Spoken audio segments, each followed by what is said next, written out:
काफ़ी सारे लोग मैंने देखे हैं जो ट्रेडिंग की जॉब करते हैं। मतलब उनका काम यही रहता है कि ट्रेड पर नज़र रखना, कब उसको बाय करना है, कब सेल करना है, और ये पूरा ट्रेंड एनालिसिस करते रहते हैं, मार्केट पर रिसर्च करते रहते हैं। तो इसी के बेस पे वो डिसाइड करता है कि whether any stock has to be buy और it has to be sold. So ये सारा कुछ जो स्टडी चलती है, ये पूरी एनालिसिस जो चलती है, ये डेटा के बेस पे चलती है, और किस तरीके से स्टॉक ट्रेंड कर रहा है प्रीवियसली, उसकी हिस्ट्री क्या रह चुकी है, उसी के बेस पर ये एनालिसिस करते हैं।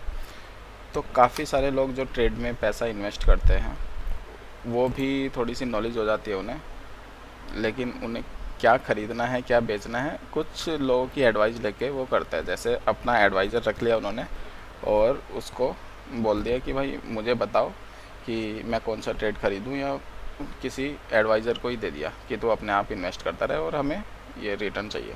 अगर आपको खुद ये देखना है कि आ, कोई स्टॉक किस तरीके से हिस्टोरिकली ट्रेंड में था और क्या उसको ख़रीदना चाहिए, क्या नहीं ख़रीदना चाहिए, इसके लिए हमें पूरे डेटा को स्टडी करना पड़ेगा, एक मॉडल तैयार करना पड़ेगा जो कि हमें प्रिडिक्ट करके ये बताएगा कि हम इसमें इन्वेस्ट करें या फिर ना करें।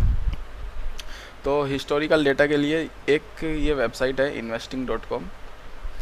यहाँ पे अगर आप जाते हो तो किसी का भी हिस्टोरिकल डेटा अगर निकालना है, जैसे गूगल का मैं ले लेता हूँ एग्जांपल, गूगल पे जाओ, ठीक है।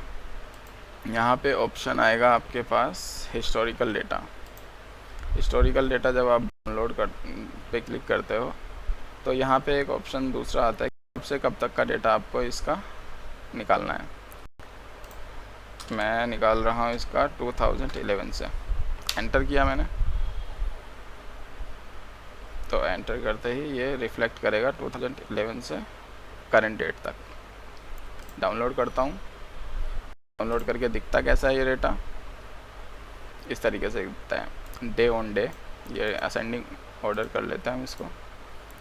तो 11 जून, 28, 29, 30, इस तरीके से जिस दिन भी मार्केट ओपन था उस दिन का ये डेटा हमारे को दे देता है। ऐसे ही मैं कई सारे स्टॉक का डेटा डाउनलोड कर देता हूँ। गूगल का हो गया, रिलायंस का हो गया, उन सब डेटा को मैं डाल देता हूँ एक फ़ोल्डर के अंदर, जैसे कि ये गूगल, MSTF, रिलायंस, ठीक है।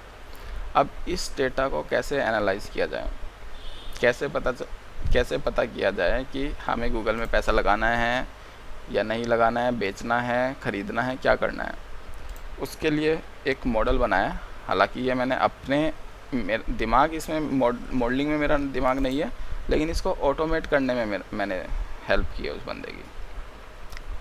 तो इस मॉडल को हम यूज़ कर सकते हैं और आप भी इसको फ्री ऑफ कॉस्ट यूज़ कर सकते हो सीधे डाउनलोड करके। तो यहाँ पे ये आपसे मांगता है एंटर पासकोड। पासकोड के लिए ये हर सिस्टम के लिए पासकोड डिफरेंट होगा। ये पासकोड मेरे सिस्टम के लिए है। लॉगिन करता हूँ मैं, लॉगिन हो जाता है, ठीक है। अगर आप इस वाले टूल को अपने सिस्टम पे ओपन करोगे तो उस पर डिफरेंट पासकोड मांगेगा ये। तो ये वाला पासकोड आपके सिस्टम पे वर्क नहीं करेगा।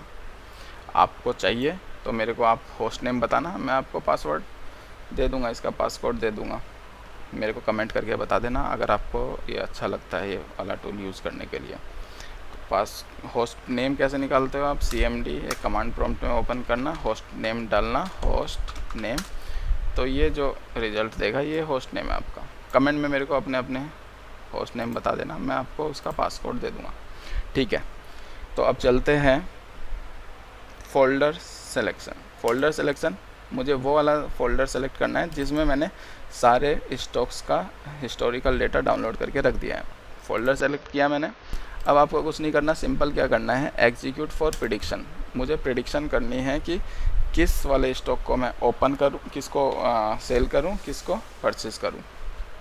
तो ये जितने भी इसके अंदर हमारे ये स्टॉक का डेटा पड़ा हुआ था हिस्टोरिकल, इन सब को प्रोसेस करके मुझे एक रिज़ल्ट देगा, मतलब एक प्रेडिक्शन देगा कि किसको हमें ख़रीदना है, किसको बेचना है। तो यहाँ पे दिखाता हूँ मैं डेटा को।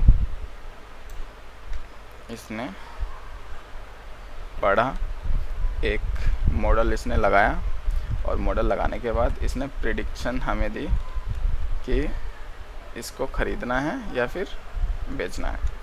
जहाँ पे कोई सिग्नल नहीं आया वहाँ पे कोई एक्शन नहीं लेना आपको। अब ये जीरो का मतलब है ट्रेड हमने ख़रीदा नहीं हुआ है। और जहाँ पे 1 आ जाएगा, जैसे यहाँ पे 1 आ गया, इसका मतलब ये ट्रेड रनिंग में है, हम ख़रीद चुके हैं। यहाँ पर ये AM में है सिग्नल बाय का, तो ये ट्रेड हम यहाँ पर ख़रीद लेंगे। ख़रीदा और यहाँ पे जैसे ये सिग्नल हो गया 0, इसका मतलब हम ट्रेड बेच चुके हैं। ठीक है, यहाँ पे बाय किया हमने, यहाँ पे सेल किया। अब इसको चल के देखते हैं। बाय किया कितने पे हमने, 1007 पे हमने बाय किया इसको, और इतने पे हमने सेल कर दिया। हमें बेनिफिट हो गया कितने रुपए का, जो भी हमारा इसका डिफरेंस है।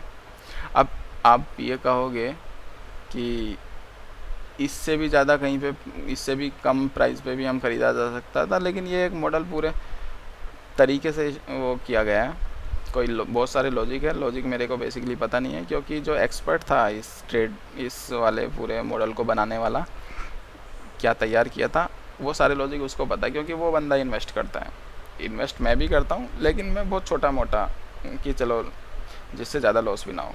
हालांकि मैं यही कहूँगा, मार्केट तो रिस्क होता ही है, एकदम से ज़रूरी नहीं है कि जो हम हिस्टोरिकल डेटा को वो कर रहे हैं, स्टडी कर रहे हैं, वो एग्जैक्टली वही रहे। बट हाँ, एक हद तक हम लोग स्टडी करके ये पता कर सकते हैं कि इसमें इन्वेस्ट करना अच्छा है या बेकार है। तो ये 3 स्टॉक का इसने डेटा को एनालाइज किया,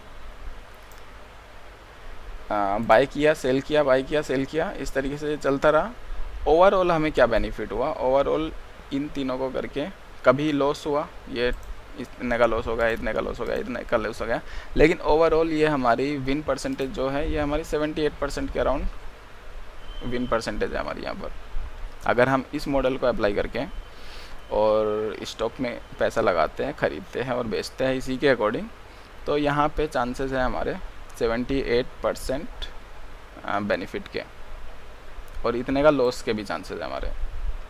ठीक है, अब आप पे डिपेंड करता है, आप इस मॉडल को यूज़ करके अपना पैसा इन्वेस्ट करना चाहते हो या नहीं करना चाहते हो। लेकिन ये टोटली मार्केट रिस्क पर है, आप अपने ही रिस्क पर इसको यूज़ करना।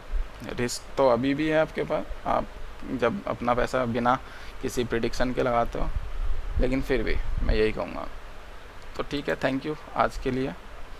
और अगर आप ये कोड मेरे को अपना होस्ट नेम नहीं बताना चाहते, तो एक दूसरी वीडियो में इसके लिए अपलोड करूँगा, उसमें आप अपना ये जो पासकोड है ये जनरेट कर सकते हो। Thank you for today, bye bye.